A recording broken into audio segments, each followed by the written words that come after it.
Olá, tudo bom? Seja muito bem-vindo à segunda edição do nosso podcast Campo Legal.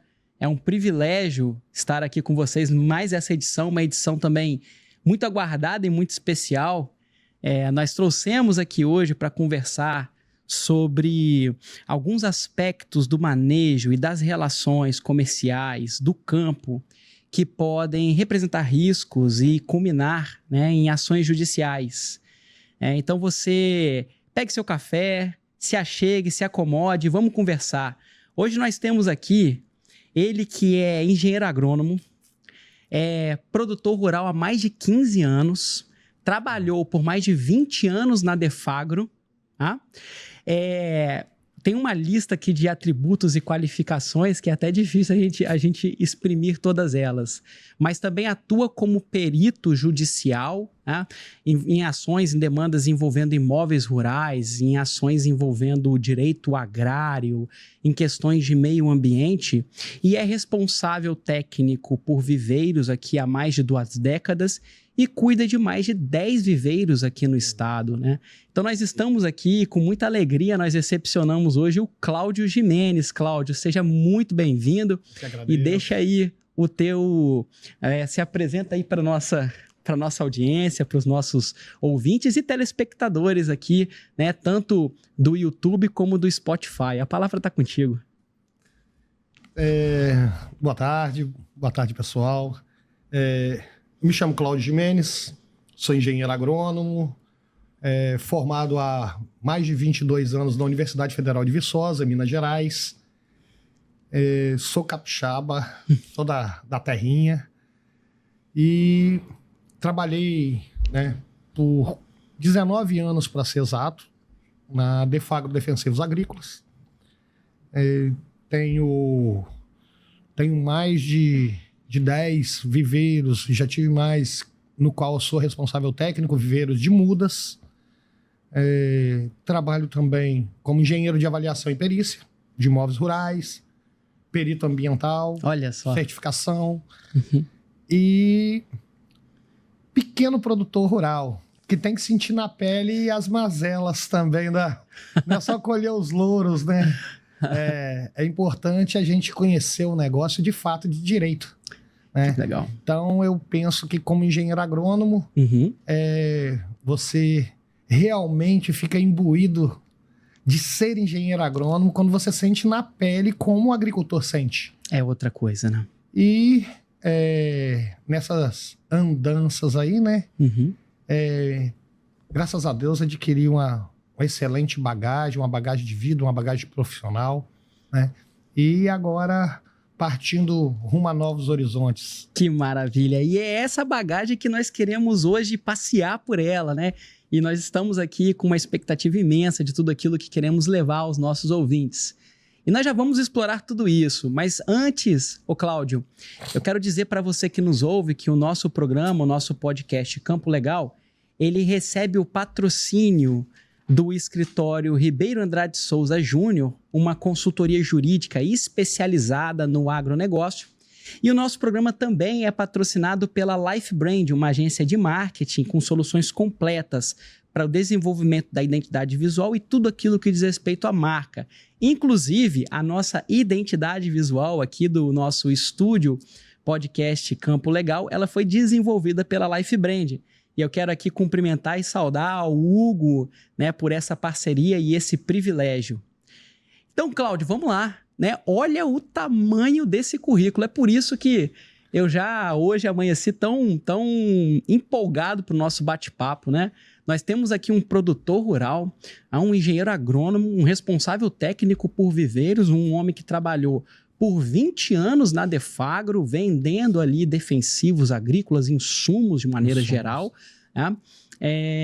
e um engenheiro perito para atuar em processo judicial. E vamos fazer assim um overview, vamos dar uma passeada por essa experiência. Eu queria, e já conversando contigo, a gente já se conhece, Eu sei que você tomou uma decisão muito importante esse ano de se dedicar fazer ali um êxodo da Defagro, depois de 2 décadas, e se dedicar ao manejo. Queria que você falasse um pouco para nós dessa trajetória, antes de nós explorarmos alguns pontos específicos. Pois é, Júlio. Né, logo que eu vim pro Espírito Santo, voltei da faculdade, né, trabalhei, né, durante quase 2 anos numa empresa portuária aqui, como inspetor de fumigação. Aqui próximo, né? Porto de Tubarão ali, no TPD, no Terminal de Produtos Diversos da Vale. E decidi virar interiorano, voltar para minhas raízes, que é Rio Bananal. E assim que eu mudei, em menos de um mês, o ex-gerente da Defagro me fez o convite se eu queria, né, ser um RTV, um responsável técnico de vendas da então empresa, né, naquela região. E encaixou como uma luva, porque eu fui às cegas, sem nenhuma proposta, apenas com os viveiros que eu já tinha. Né? Fiquei, volto a falar, né, praticamente 19 anos. Se eu fiz minha faculdade, a Defagro foi o meu mestrado, meu doutorado, meu PhD, né? Só tenho que agradecer, né, a toda a equipe, toda a diretoria, todos os companheiros, todos os clientes, né? Se eu estou aqui hoje, afinal de contas, são 2 décadas, não são 2 dias, né? Além de experiência, né? Além de herança, a Defagro com certeza me deixou um legado que, se eu estou aqui, grande parte, eu fui conhecido como Cláudio Gimenez ou Cláudio da Defagro dentro da Defagro, né? Então é uma decisão muito difícil mesmo, porque da insegurança você fica ressabido e sair para um mundo novo, não é para o mesmo ramo, nem para uma empresa concorrente, é simplesmente querer um novo ciclo na sua vida. Gera insegurança, a gente pensa na família, pensa nos filhos, pensa nas contas fixas, né? E agora, o que eu vou... Saber o que vai fazer é fácil. O difícil é como irei fazer.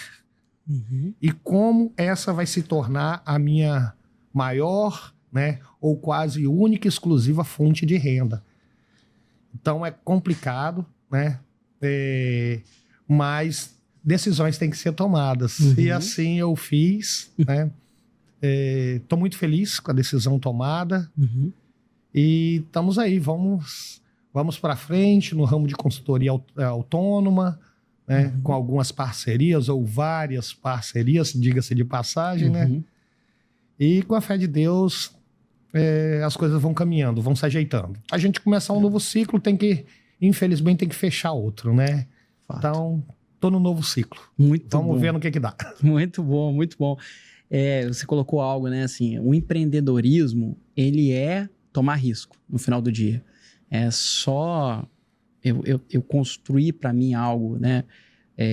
Uma certa convicção, ou pelo menos uma credulidade de que para a gente conseguir conquistar alguma coisa, você tem que assumir uma posição que exige algum nível de coragem, né? Algum nível de assunção de risco. É claro que não de maneira aventureira, de maneira planejada, mas, cara, parabéns, porque é tomando risco que você tem a oportunidade de alcançar novos lugares, né?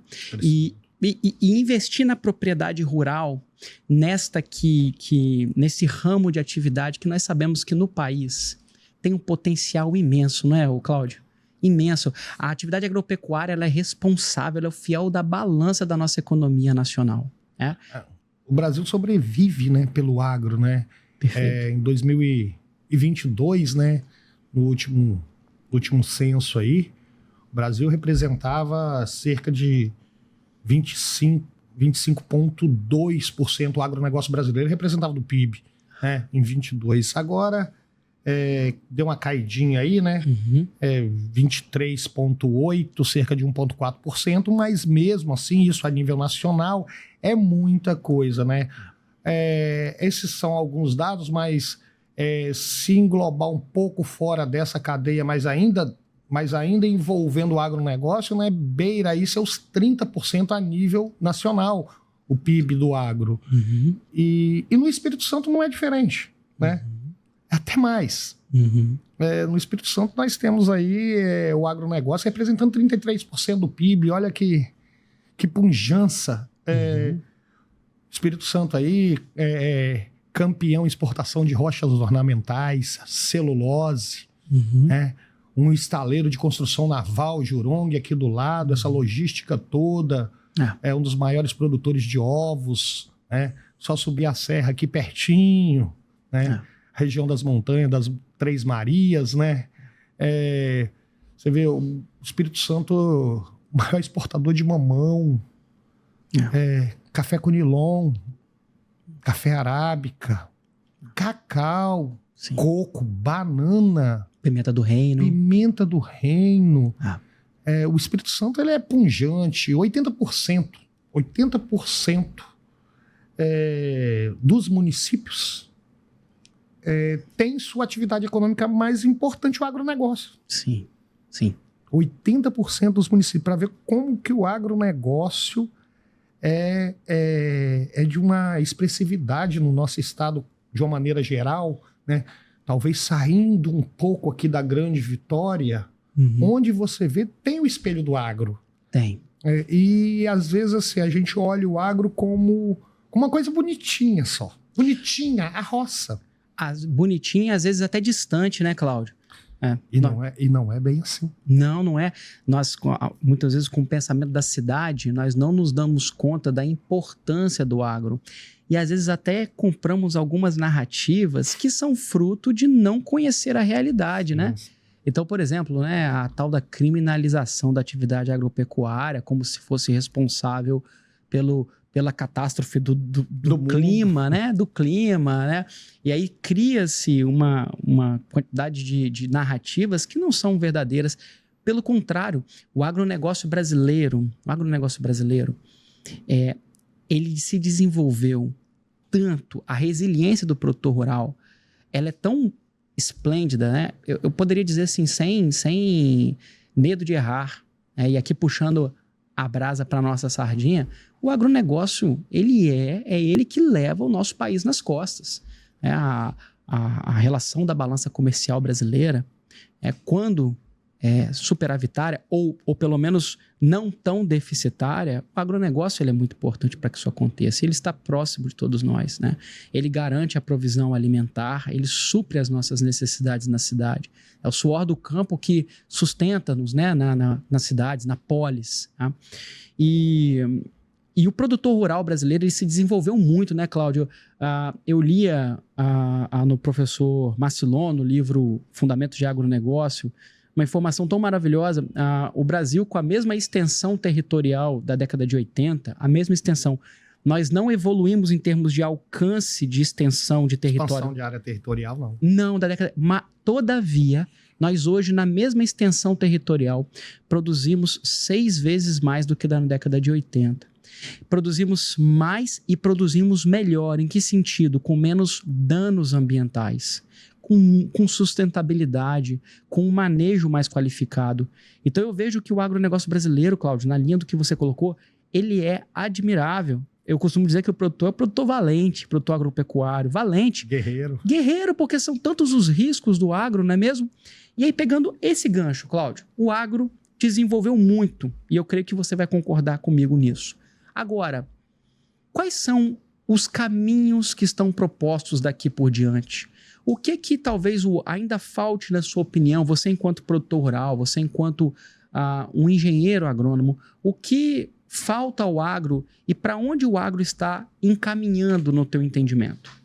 Olha só, Júlio, o outro dado interessante, a gente falando de agricultura, de agronegócio, o Brasil se tornou tão eficiente na produção agrícola e pecuária que ele provoca pânico nos outros países. Ele provoca pânico, porque a máxima falada é verdade, o Brasil é o celeiro do mundo. Fato. Nós tiramos 3 safras por ano de algumas culturas, onde nos outros lugares não consegue tirar mal uma. Tudo que o Brasil, a riqueza que tem, a diversidade de culturas. O Brasil, para você ter uma ideia, a produção nacional de um ano, consegue abastecer o Brasil, por 5 anos. O que o Brasil produz em um ano, se tivesse uma geladeira mega, um mega freezer para armazenar, ele não precisaria fazer mais. O que ele produz num ano, ele poderia estocar nessa mega geladeira e ficar 5 anos parado, que não faltaria comida. Ou seja, incrível. O mundo depende da gente. Fato. É a importância do agricultor. Agora, a gente bate muito na tecla de uma coisa que você falou, agricultor. Eu acho que já passou muito da hora, né, da gente quebrar alguns paradigmas. Roça. Eu sei o quê? Sou agricultor. Não. Temos que ser, né, temos que quebrar esse paradigma de não ser simplesmente agricultor. O produtor rural tem que entender que ele é um empresário rural, ele é um empresário do agro. Nossa, concordo totalmente. Que gera muita divisa. Não vou entrar no mérito da questão da lucratividade, né? Mas eu vou entrar aqui numa questão muito séria, que é o giro monetário que gira dentro do negócio dele, dentro da propriedade, seja pequena, média, grande, micro, mini, nano. Gira muito dinheiro. Pra você ter ideia, uma lojinha aí de R$1,99, que vende xuxinha de cabelo, pregadeira, lápis, ela obrigatoriamente tem um contador. Perfeito. Entrada, saída, margem de lucro. E às vezes o faturamento dela e anual não chega a R$100 mil. R$100 mil hoje, né? Uma propriedade aí de 3 hectares, 3 campos de futebol, hoje, girando dentro dela, gira 3 tanto disso aí, gira em torno de R$300 mil por baixo. Olha só. E ele não tem o costume de contabilizar nem a própria diária dele, da esposa, do filho, porque a agricultura familiar ela está imbuída aqui no estado, nas propriedades rurais. 80% das propriedades são consideradas de agricultura familiar. E o produtor, né, o empresário rural, microempresário rural, pequeno empresário rural, médio ou grande empresário rural, ele tem que olhar com outros olhos para o negócio dele. Não simplesmente pela rentabilidade, mas para ele saber quanto que realmente está lhe sobrando no fritar dos ovos, no final da colheita. Porque é um risco, é um perigo muito grande, Júlio. Como gira muito dinheiro dentro do negócio da empresa rural, se ele não tiver um controle a miúde dos gastos, não tiver uma contabilidade ajustada, um contador, se não tiver um assessoramento, um bom assessoramento jurídico, se não tiver um bom assessoramento técnico agronômico, aquele dinheiro que gira, ele não tem ideia de quanto vai sobrar. Ele cai numa falsa ilusão que aquele montante é lucro. Pode acontecer isso. Sem considerar o custeio, né? Sem considerar o que ele gastou. Que aquilo ali, na verdade, eu costumo brincar que é um porquinho. É um porquinho que quando você quebra, tem aquele monte de moeda dentro, aquele monte de dinheiro. Só que você esquece que quem colocou as moedinhas lá dentro foi você mesmo. Aquilo já era seu. Olha só. Aquilo não é lucro, não está rendendo nada. Foi você que foi botando dinheiro no porquinho. Então, com um giro alto, né? Giro muito alto. Porém, a lucratividade talvez não seja tanto. Se não tiver anotado, se não tiver gasto por gasto diária, vai gerar essa falsa impressão vai dar uma sensação de lucro alto. Sim. E aí ele vai começar a fazer investimento. Ele vai comprar uma terra, ele vai comprar insumo, Sim. ele vai comprar um carro, trocar de carro. Uhum. Uhum. Só que lá no final, aquilo que ele estava achando que era lucro, não. Aquilo é bruto.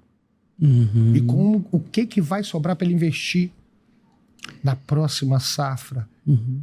Uhum. E se houver uma calamidade? Uhum. Uhum. A agricultura é uma indústria a céu aberto. Como que ele vai honrar com os compromissos? Uhum. A empresa rural, sem dúvida alguma, é a empresa mais factível de quebrar. Uhum. Exatamente, quebrar. Muito arriscado o negócio, né?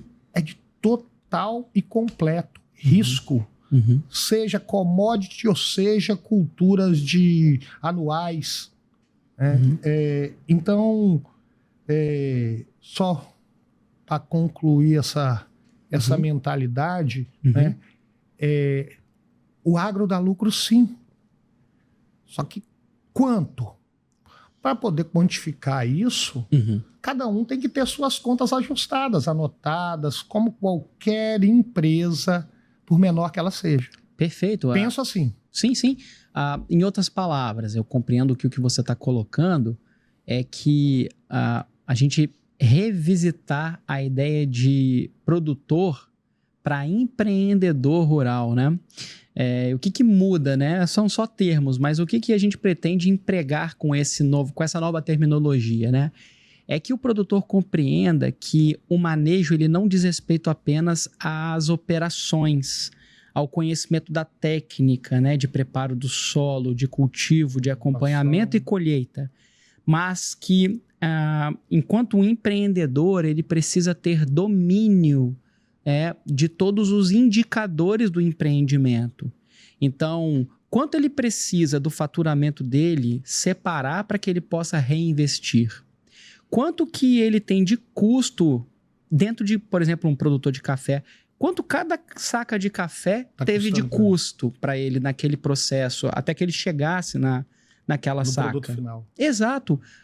Ou ainda, né, para o produtor pecuário, né, para a engorda ali de uma avicultura de uma galinha, ou para a engorda do gado, né, ou para a produção de leite, quanto que cada litro de leite custou, né, porque nós temos ali a ração para engorda.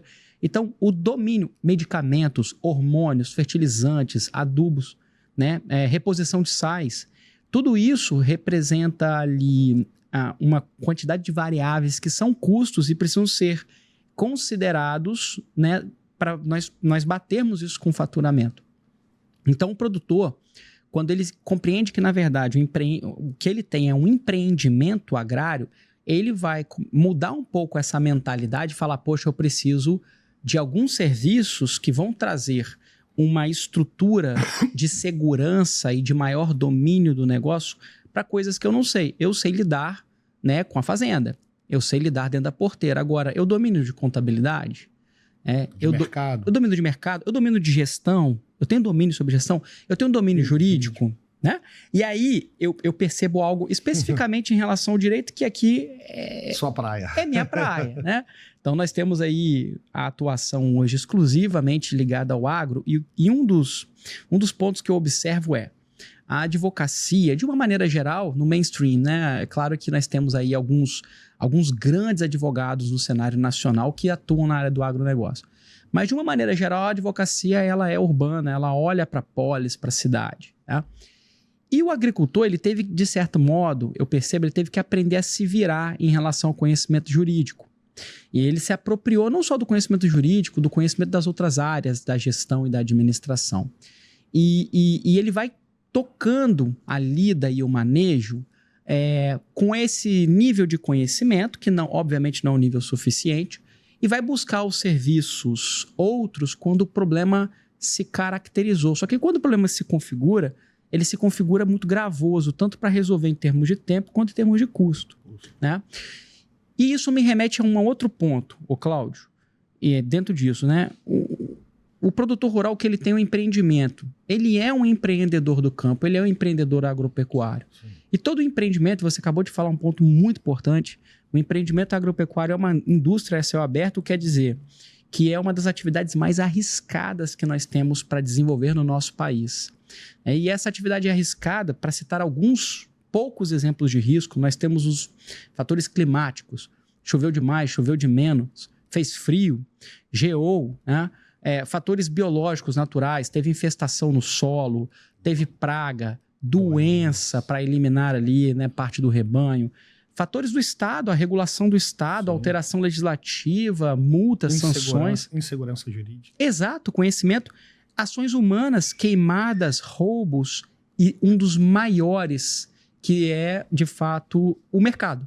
Né? O produtor, eu digo que o mercado de commodities, ele é o mercado de ação com uma diferença. O produtor, ele atua nesse mercado, ele não consegue montar e desfazer a carteira tal como o investidor no mercado de ações. No mercado de ações, o investidor, ele monta a sua carteira e desmonta ela com alguns poucos cliques, em alguns segundos.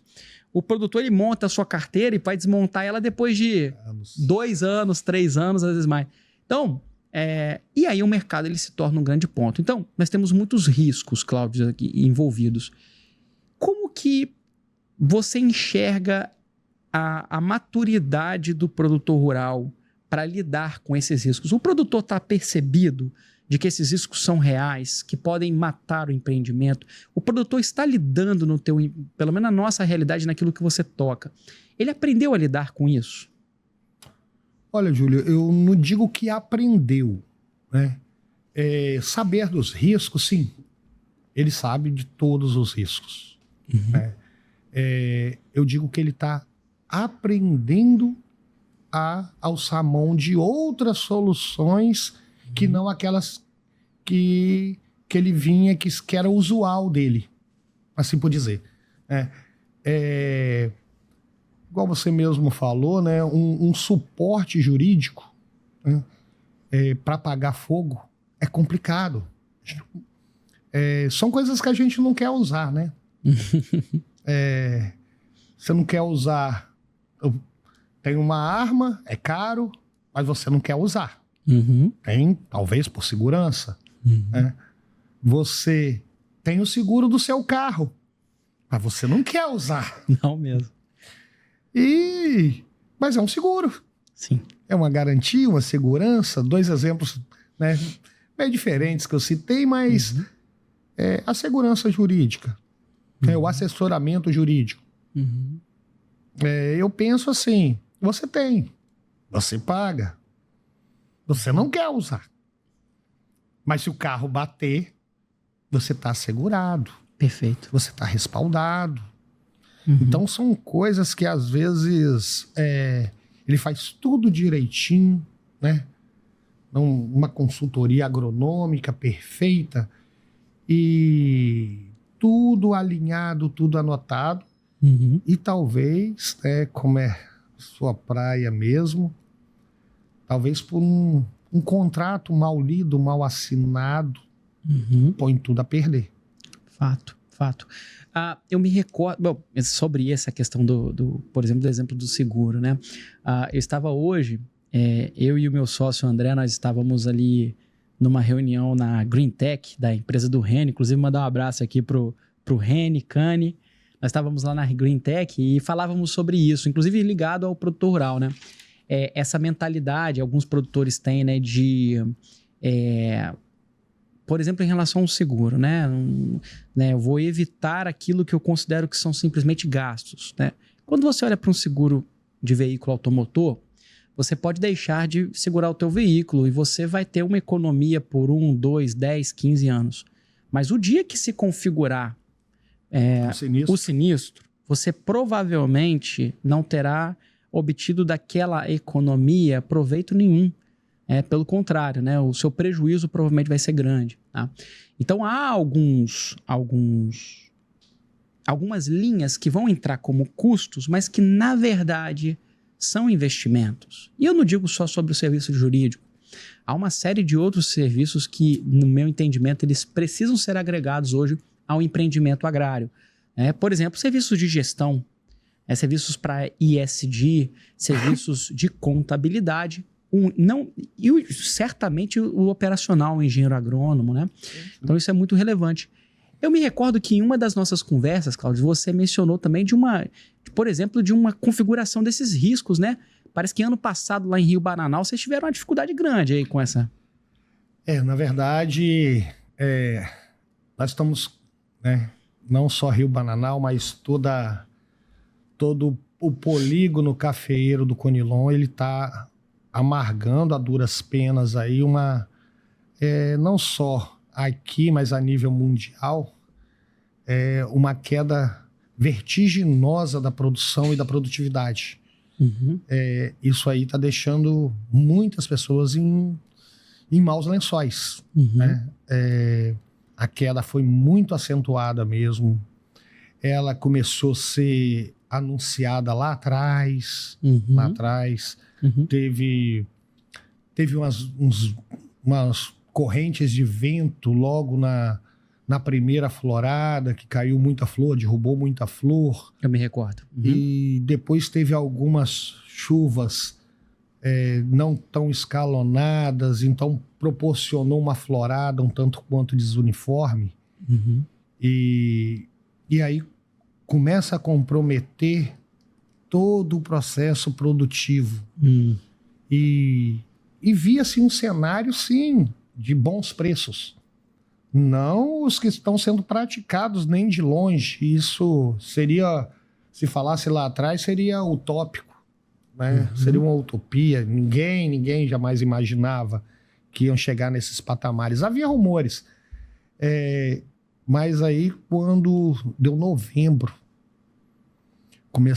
deu uma escassez hídrica o mês de novembro e temperaturas escaldantes. Nossa. E dezembro persistiu. Olha só. Coincidiu, isso eu estou falando para o Café Conilon, Uhum. coincidiu justamente com o período de enchimento do grão, onde a água começa a virar massa e o grão expandir, Uhum. com temperatura alta, sem chuva, baixa umidade.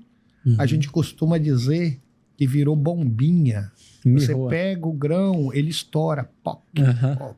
Nossa, Então, que prejuízo. e por melhor que seja o tratamento que foi dado, a queda foi vertiginosa e de uma maneira geral. Uhum. Uhum. E dado a isso, Uhum. calamidade, né? Uhum. Ninguém tinha como prever o tamanho, né? Uhum. Uhum. Inclusive agora ainda persiste isso. Estamos saindo de um período de colheita, Uhum. onde a planta vem de um período de estresse já mencionado, um estresse hídrico, um estresse por alta temperatura. Aí chega agora nesse período um estresse da colheita, da poda, da desbrota, da desbarra e chuvas abaixo, muito abaixo da média. Então, se Deus livre e guarda continuar assim, não vemos coisa boa pela frente, não. Olha só.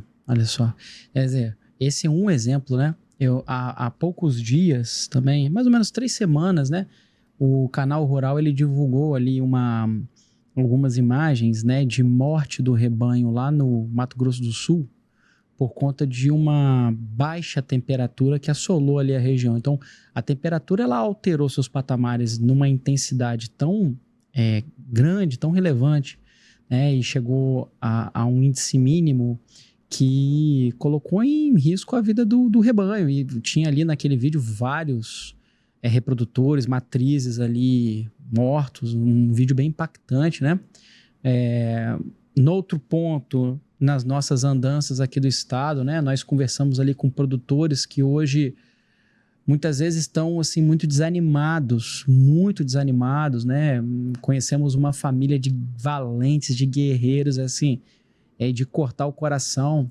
Eles montaram, têm domínio, sabe, do sul do estado, né? Não vou aqui especificar por um dever ético, mas eles montaram ali um sistema intensivo para produção de leite, investiram ali, né? Acessaram a créditos para investir, levantar ali um galpão para sistema de manejo intensivo, adquiriram ali, formaram um plantel ali com mais ou menos 80 matrizes, 80 a 100 matrizes, né? E na aquisição de um dos bezerros, ele veio com o Trypanosoma vivax, o que ocasionou a morte em poucos meses de mais de 60% ali das matrizes, do rebanho, né? E isso leva a um ponto que eu queria aqui ressaltar, né? O que eu vejo de uma maneira geral é a atividade do agronegócio, e sobretudo dentro da porteira, a agropecuária, ela sustenta toda a cadeia produtiva do agro. E a cadeia produtiva do agro, a cadeia do agronegócio, ela é o fiel da balança comercial brasileira. Nessa equação você tem uma resultante. O Estado tem muito interesse em proteger o agronegócio nacional. Muito interesse.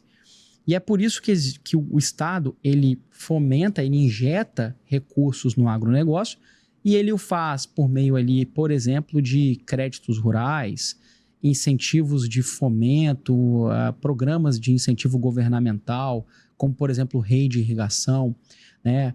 Auxílio, né? O sistema para auxiliar no prêmio do seguro rural, por exemplo, dentre vários outros exemplos. E o que nós observamos é que muitas vezes o produtor ele não se socorre desses mecanismos. Uma quantidade imensa, Cláudio, de produtores com quem eu converso, por exemplo, não tinha nem ideia de que pode acessar seguros rurais pecuários. Ou seguro rural para garantir ali, para proteger a safra. Imagina. Não sabe. Não sabe. Não sabe que existe. E isso é andar de carro, mas não é só andar de carro sem seguro, não. É andar de carro na Cracolândia com os vidros, com vidro fumê, batendo farol alto, sabe? E de óculos escuros E de óculos escuros à noite, exato. Assim, de preferência com um fone de ouvido com som alto. Assim, é muito arriscado. E isso aqui eu não coloco assim em tom jocoso, não. É para dizer que o Estado é muito interessado em que o agronegócio floresça, prospere, né? E existe para isso uma série de recursos de proteção e de obtenção de benefícios que muitas vezes são desconhecidos, não são por isso acessados. Outro aspecto, e esse é muito importante, sobretudo em relação aos créditos rurais, é que as linhas de crédito rural, sobretudo aquelas postas, né, no Plano Safra, elas atendem ao manual de crédito rural.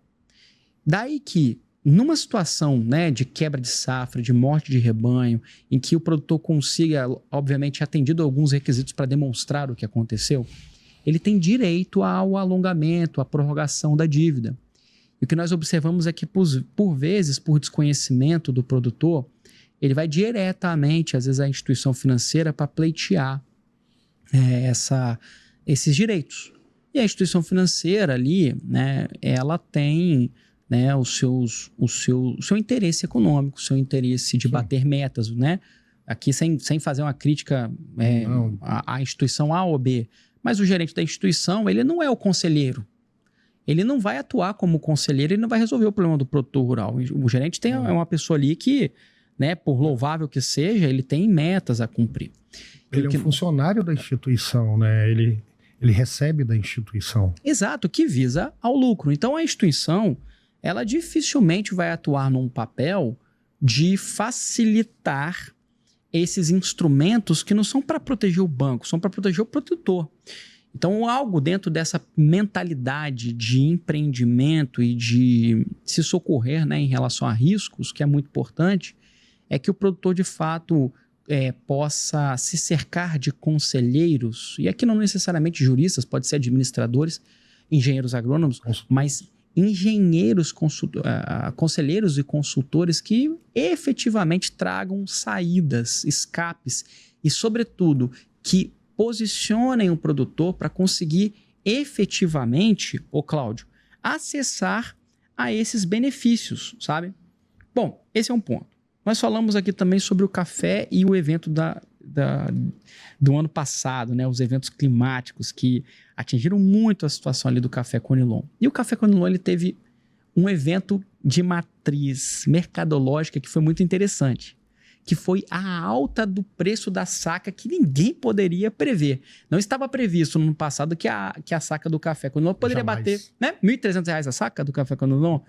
E é o seguinte, aí, já pegando um pouquinho agora aqui na nossa experiência judicial, dos contratos, dos negócios e daquilo que pode descambar em conflitos judiciais, sabe? A saca do café Conilon, ela bateu um preço muito alto, ou seja, ela teve uma oscilação muito acima do que usualmente se pratica. Por outro lado, um dos instrumentos de proteção, instrumentos contratuais de proteção do interesse, sobretudo do produtor rural, é o contrato de compra e venda de safra futura. Aí você veja que, aliado a esses eventos que quebraram em parte a safra, os produtores que fecharam contratos de compra e venda futura, eles tiveram um problema. Porque quando fecharam o contrato de compra e venda futura, eles setaram o valor da saca algo em torno de R$600, a depender da região. 600, 800. E aí agora, na hora de escoar a safra, ele vai ter que escoar por esse preço, quando na verdade a saca poderia ser escoada por R$1.300. Aí que tá o gargalo. Nossa, o prejuízo aí é uma conta de padeiro, né, Júlia? Uhum. Já que você adentrou nessa questão aí, geralmente, né, o produtor, vou falar da minha realidade, mas vamos ser mais específico em relação ao café Conilon. Uhum. Ele tem, por tradição, eu vou no bico mesmo. Fica à vontade, a casa é tua, pô. Vamos lá. Ele tem por tradição, a gente costuma falar tratar café. Né? Tratar café seria a venda futura. Para que isso?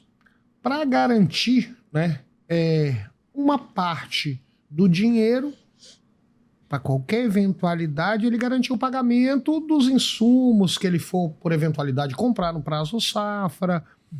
Então, é de praxe. Perfeito. É de praxe, uma grande maioria, tratar. Né? Certo. E que quantidade tratar? Né? Vamos falar aí que alguns tratam 20%, 30%, 40%. Chegou até, vou falar aí, 50% da safra.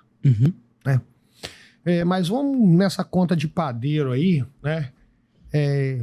Para minha segurança aqui, eu vou tratar 40%. Né? Pelo menos, se der qualquer coisa, eu... Garantir o preço. Eu garanto o preço. Mas aí, vamos lá. Eu colho 100 sacas de café. Né? Essa é a minha realidade. Colho 100 sacas de café por ano. E isso aí não... Trabalhando numa produtividade média aí de 80 sacas por hectare. Então eu vou tratar com o Júlio 40 sacas. Perfeito. De maneira verbal, no fio do bigode, tem muitos, ou via contrato. Ou ainda mais, contrato com avalista. Perfeito. Então tratei 40 sacas. Só que o cenário mudou. Eu tive uma queda de 40%. Eu ia te entregar 40 sacas. Seria os 40%. Só que eu colhi apenas 60. Se eu te entregar as 40, com 20 eu não vivo.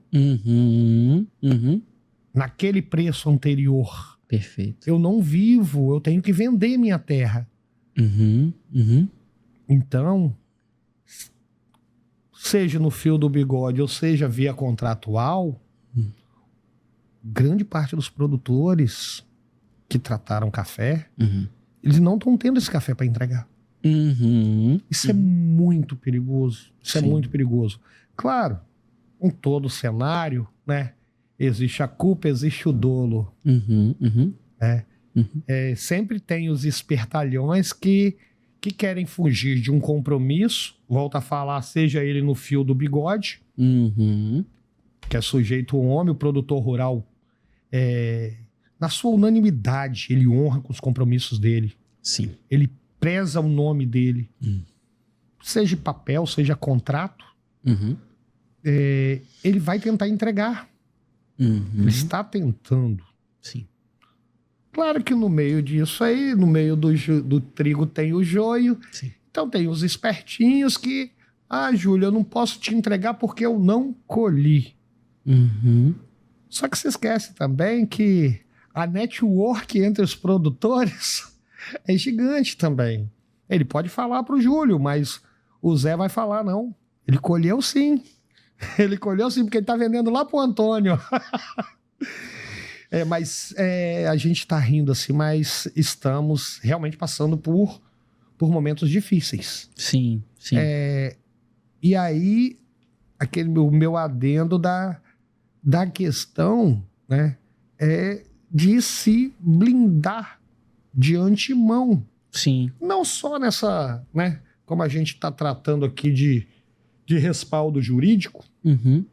não só em relação a esse tipo de contrato, né, Uhum. orientação, se vai vender café futuro ou não, se vai ser no fio do bigode, se vai ser no contrato, se vai ser com avalista ou não, Sim. né? Uhum. Mas também as questões, né, pertinentes a arrendamento, parceria agrícola, que a gente chama de meia, né? Vou dar uma meia de café. Uhum. Isso aí, hoje em dia está sendo muito esses contratos, Ctrl-C, Ctrl-V, copiou, colou. E deixa lacunas muito grandes. Uhum. E essas lacunas aí, essas falhas, elas são negativas pro produtor, pro proprietário. Nunca é muita coisa, mas na grandíssima maioria das vezes, quem arca com o ônus, quem toma o prejuízo, infelizmente, Produtor. é o produtor. Tem um ponto em relação a isso, que o contrato de compra e venda de safra futura, ele não precisa ser um vilão, ele não foi criado para ser. Nesse caso, o que eu observo, pelo menos a nível Estado do Espírito Santo, tornou-se. Tem dois pontos em relação a isso. O primeiro é que existe uma forma do produtor rural ele negociar o contrato de compra e venda de safra futura, de fazer nele incluir cláusulas que vão amparar o produtor em situações como essa. Olha no nosso exemplo do Estado. Teve dois pontos que foram muito significativos e que trazem um prejuízo para o produtor se o contrato não for revisto. O primeiro deles é que teve quebra de parte da safra. O segundo é que o preço da saca de café ele disparou.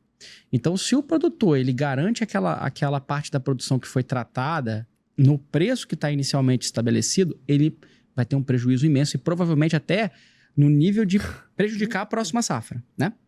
Ou quebrar, né? Ou quebrar, porque sai do jogo. Se o contrato amarra ele, né? Já vi muitos contratos aí, às vezes é o valor tratado. Se você não entregar, é o valor tratado mais um acréscimo de 20%. Então pense aí um produtor que não colheu, né? Descartando todo o dolo ou dolo eventual, né? No caso, ocorreu, ele não colheu e ele tratou lá, eu tratei com você 40 sacas e infelizmente não tenho, tô botando num cenário de 100 sacas, 100 saquinhas de café. Sim. Tratei com o Júlio para entregar na colheita 40 sacas a R$700. Então, se eu não te entregar essa saca, eu tenho que te entregar em dinheiro. Correto? Perfeito. Então, vamos lá. O preço foi R$700. R$700, 40 saca, 28 mil. Né? 28 mil mais 20%. Dá 2.800, 28.056, 5.600 mais 28 mil. Beleza. Só que não é essa conta. Não é. É 1.300 vezes 40. É isso. Não é 28 mil mais 5 mil. Botar, não é 34 mil reais, não. Não é 34. É 40, 52, 70 mil. Opa! E aonde que eu peguei, né? Combinei a esse valor, 35 mil. Como que eu vou arrumar 70 mil para poder comprar essas 40 saquinhas que não tem vendedor e te entregar ela? Se eu já tive um prejuízo tamanho. Gigantesco. Isso aí. E começa a virar bola de neve. Isso envolve o comprador que também fez um compromisso lá na frente. Perfeito. Porque quem está comprando esse café, ele tratou com uma trade lá na frente e assim sucessivamente. E todos têm que honrar com esse contrato lá no final. Sim. E quanto mais vai subindo a escada, mais amarrados são os contratos, mais sérios. Aqui embaixo ainda, a ponta da corda, é fichinha. É mais fácil de resolver. Olha, vão mediar na confecção desse contrato aqui antes de... Tá bom para você? Então vamos fazer negócio. Subiu escada acima, o trem é mais... Eu vejo que, por exemplo, dentro do que você está pondo, né? Tá numa situação que o empreendedor, o empreendedor rural, né? O produtor, ele vai ficar tão angustiado que ele vai explorar alternativas como esse exemplo, e a gente sabe o que acontece, né? Então, vai expor ali pro comprador da safra, da parte da safra que estava ali comprometida, que não conseguiu colher. E aí ele assume um risco, o produtor assume um risco de vender para outro. Assume um risco imenso, porque se o comprador descobre, e vai descobrir... Isso vai culminar num conflito judicial. E aí o produtor já chega muito fragilizado nesse compromisso judicial. Muito fragilizado. Porque houve dolo na negociação. Exato. Ele agiu de má fé. Isso aí é a pior posição possível. Casos como esse, é muito melhor que o produtor ele se cerque de instrumentos jurídicos para revisão do contrato. Esse, no meu entendimento, é um caso típico da teoria da imprevisão. Nós tivemos 2 fatores imprevisíveis que mudaram as bases do negócio de maneira tão forte, tão pujante, que a manutenção do contrato sem ele ser revisto vai fazer com que uma das partes quebre. Essa é a teoria da onerosidade excessiva.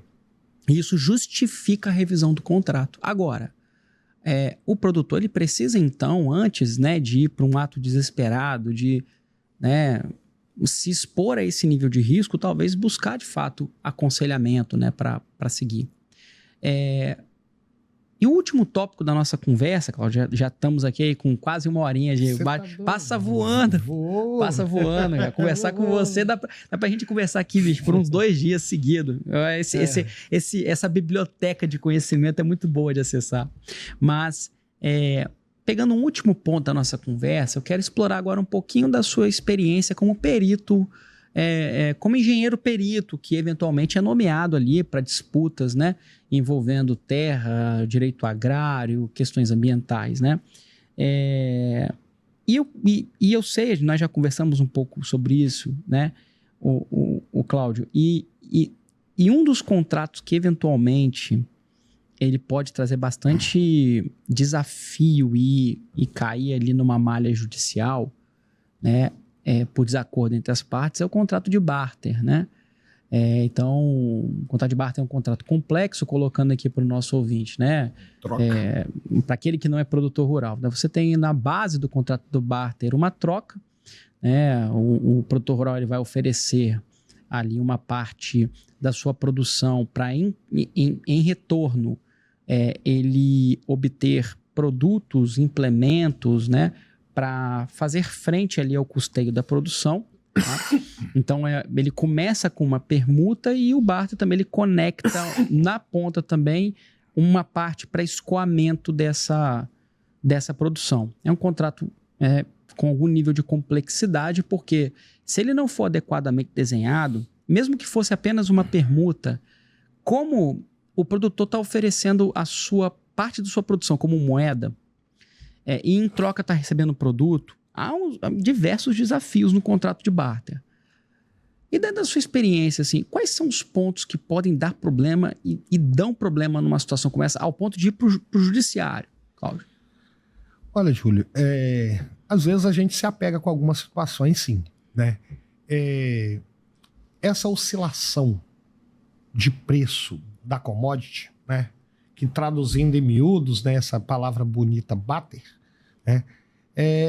Então somente a troca de produtos, insumos, pela commodity que você produz. Né?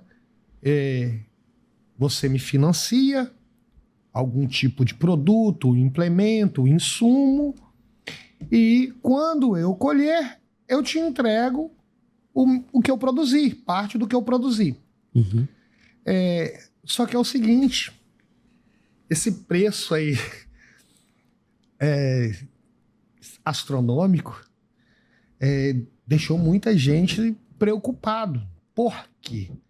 Às vezes quem olha de fora, né, olha da vitrine, tá achando que é a melhor coisa do mundo. Não é bem assim, é perigoso. É muito perigoso, é uma jogatina. Porque isso aí é corriqueiro também, é comum se fazer barter.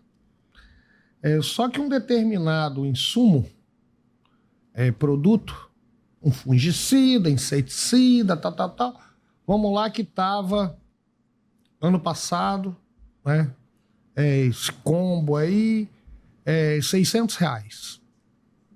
Então, vamos pensar, saca de café, uma saca de café, eu te dou esses produtos no valor de R$600, você me entrega uma saca de café na colheita do ano que vem. Ok. Uhum.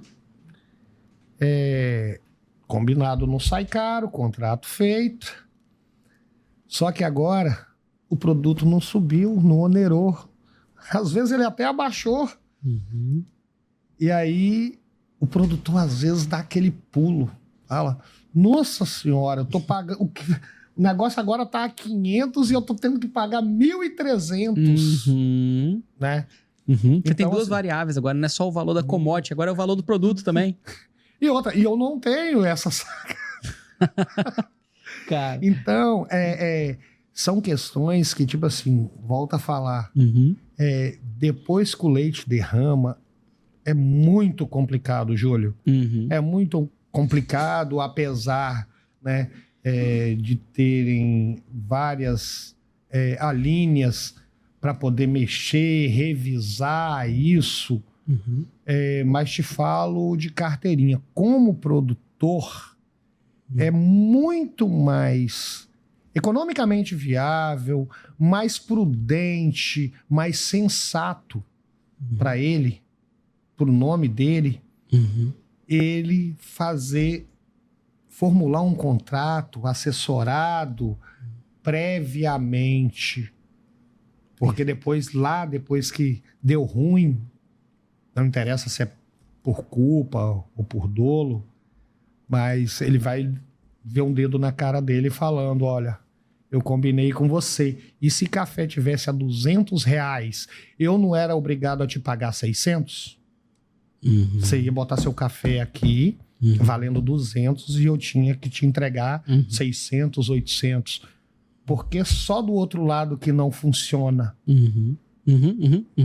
E tem um ponto em relação... Bom, 2 pontos em relação a isso. Um é que, no fundo, esse colocar de dedos, né? Dedos em riste, né? É dizer o seguinte, em outras palavras, né? Olha, produtor, nós temos aqui um contrato. E você precisa honrar o contrato, independente das situações que você queira aqui alegar para mim que aconteceram, né? Mas e se o contrato ele for desenhado de uma maneira que dê ao produtor algumas zonas de escape em situações como essa? Aí não tem mais o que se falar em produtor descumprindo o contrato. Não. Porque o próprio contrato é que dá os escapes. Isso. Então esse é o primeiro ponto. É muito importante, em outras palavras, que o produtor analise que ele, de fato, participe do processo de negociação. O que às vezes a mim parece é que o produtor ele recebe do comprador uma minuta de contrato, um modelo, e ele não tem muita participação na formação desse contrato. Você quer ver um outro exemplo que já vi na minha experiência como advogado da problema judicial? É quando num contrato de barter você não discrimina muito bem as características do implemento ou do insumo agrícola, de um fertilizante ou de um agrodefensivo. Então, ao não se discriminar muito bem ali as características, né? E o produtor, ele não, às vezes não tem esse cuidado de ver bem o que ele está recebendo, ele vai muito ali no senso geral, ele é um defensivo, então ele vai me blindar aí de qualquer tipo de praga.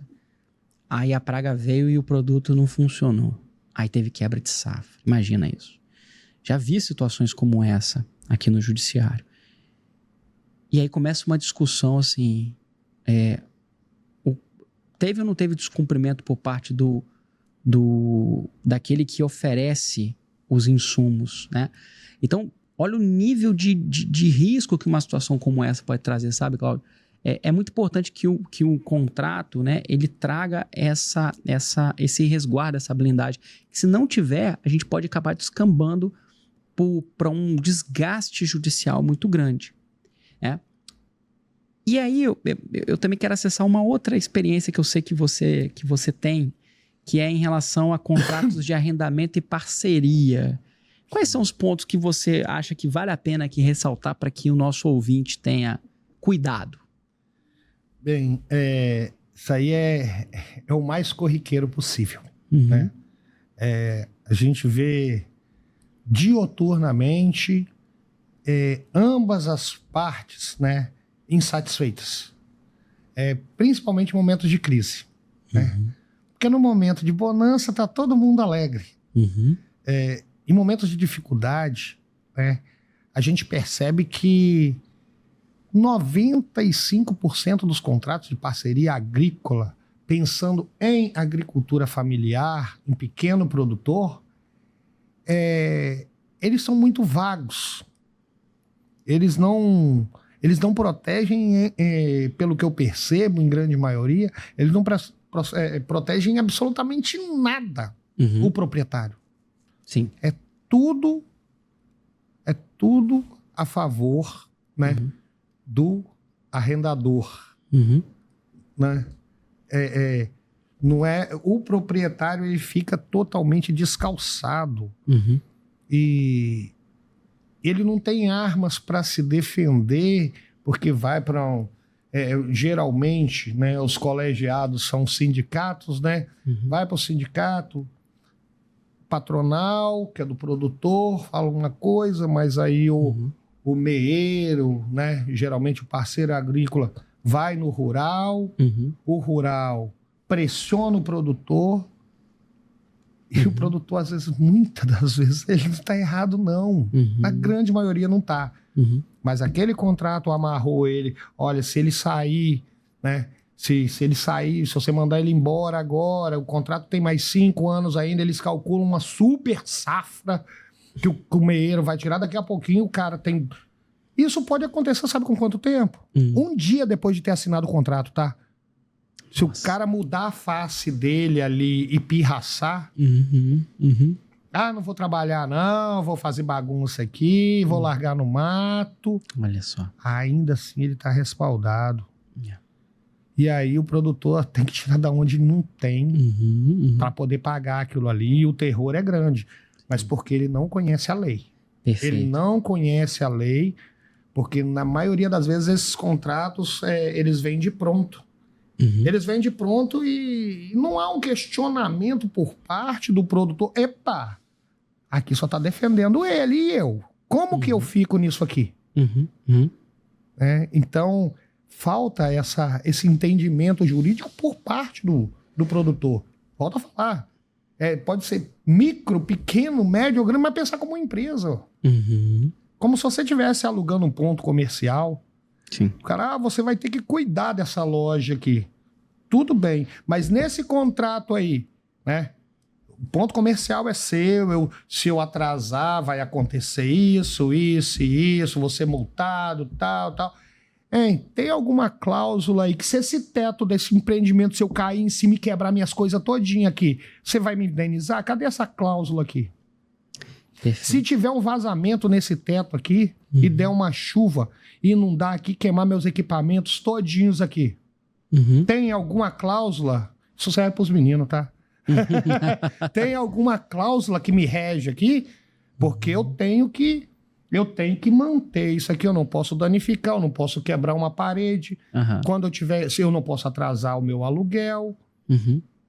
Eu não posso mexer na estrutura aqui. Quando eu sair tem que ficar tudo bonitinho. Ok, esse é o contrato. Mas se der um temporal, quebrar essas vidraças e quebrar meus equipamentos aqui de 300, 400 mil reais, o locatário, qual a responsabilidade do locatário nisso aqui? Estou trazendo esse adendo, porque é da mesma forma que a gente deve tratar a empresa rural. Perfeito. E tem um ponto adicional, eu vejo, um desafio muito grande em relação a esses contratos de meiação, né, que nós temos aí, as parcerias, né, e os arrendamentos, é que até ali você tem uma ingerência do Estado por conta do Estatuto da Terra. Então tem muitas cláusulas que elas de fato não vêm para proteger o produtor, ela vem para proteger o meeiro. E mais do que nunca, então, é exigido ali... Não que o meeiro não tenha seus direitos, todos, sim, mas tem... o fiel da balança tem que ser justo. A justiça ela tem que ser una para ambos. Perfeito. Não tem que ser uma via de mão dupla. Sim, e é tempo, de alguma maneira geral, todo advogado e profissionais que atuam no agronegócio, sobretudo na parte da cadeia, no elo da cadeia produtiva que está dentro da fazenda, tem pleiteado essa revisão do Estatuto da Terra e essas normas que vão tratar ali dessas cláusulas que a gente chama de cogentes, né? Cláusulas obrigatórias, né?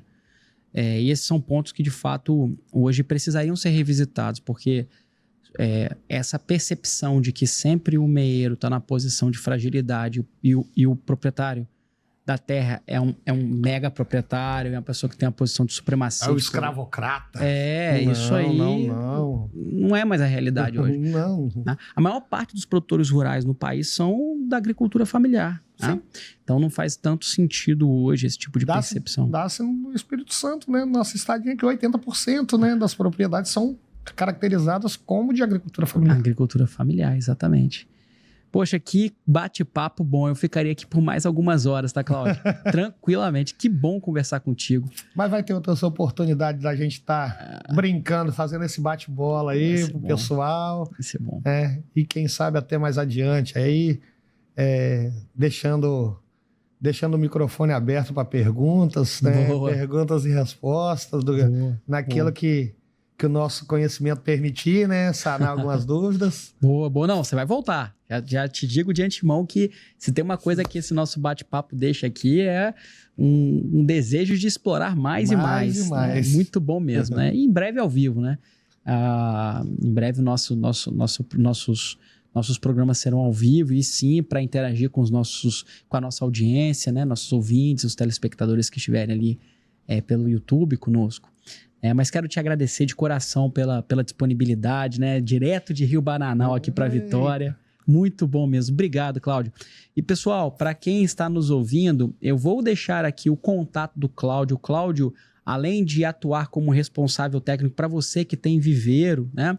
Além de atuar como responsável técnico, né? Por mais de 10 viveiros aqui, quase 15 viveiros aqui no estado. Mais de 20 anos. Mais de 20 anos, né? O Cláudio aqui atuando no estado. O Cláudio também, ele pode e atua, né, como engenheiro perito em demandas judiciais. Então, como assistente técnico, é um baita profissional e tem exercido um trabalho com muito esmero aqui, né, perante as demandas judiciais. Então, vamos deixar o contato do Cláudio também. Consultorias agronômicas agora. Olha só, muito bom. Carreira solo. Muito bom. O Cláudio está sempre se reinventando. Muito obrigado para você que ficou conosco até aqui e até a próxima. Valeu!